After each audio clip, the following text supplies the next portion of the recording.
Well, well, good morning, everyone. As you can see by this background here, I'm back at my school for the semester, and it's not really gonna. I don't know if this is gonna affect anything going forward, but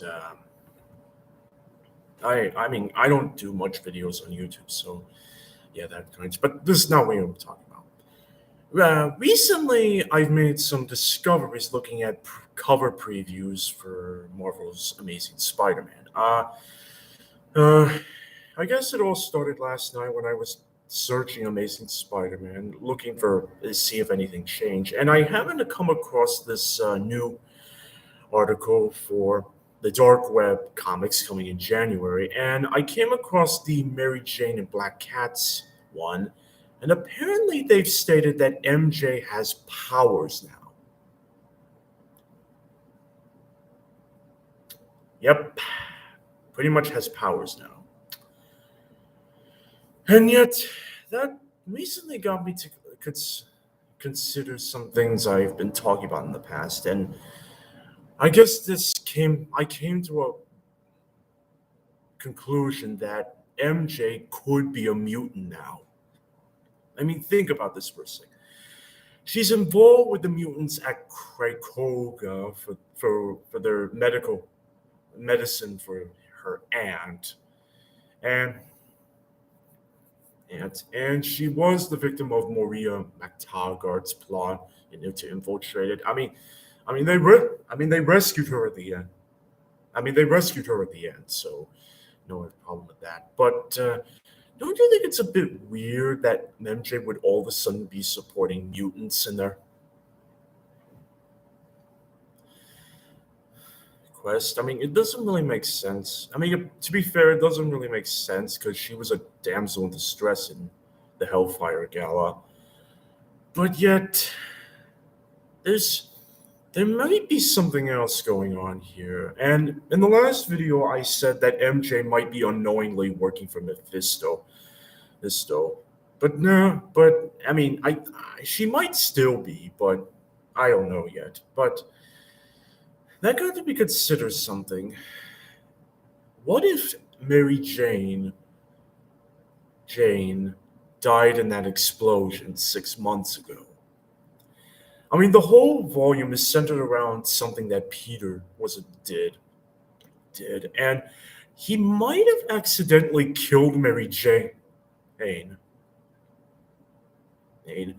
which is why he stole from the Fantastic Four in order to bring her back. But somehow that ended up might have altered MJ's DNA a bit, resulting in her becoming a mutant, and that's why she's supporting mutant rights on Krakoga, and that would and she might have also created Paul and his kids as a way to cope with her failed relationship with Peter. And I guess the first person she might be blurting out her secret to is probably Felicia, because they're apparently trapped in limbo in this dark event, along with Spider-Man and the other members who are being involved, and it's been conflicting with their escape plan because of MJ's secrets and Felicia's secret of possibly being back together with Peter, and that's creating conflict between the two, and they have to agree to disagree with each other in order to escape. So yeah. Anyways, the second thing I want to talk about is Norman versus the Queen Goblin, because I also came across the Gold Goblin issue number 3 cover preview, and Norman might be returning as the Goblin sooner than we expected, because they're going to be coming to blows with each other, and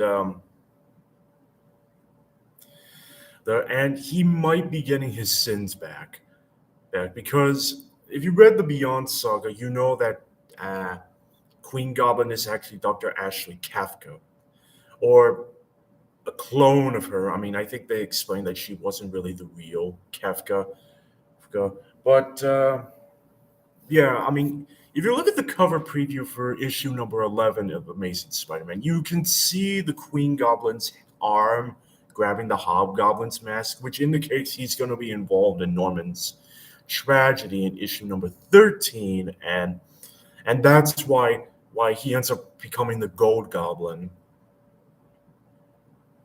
in order to prove that he's changed his heart.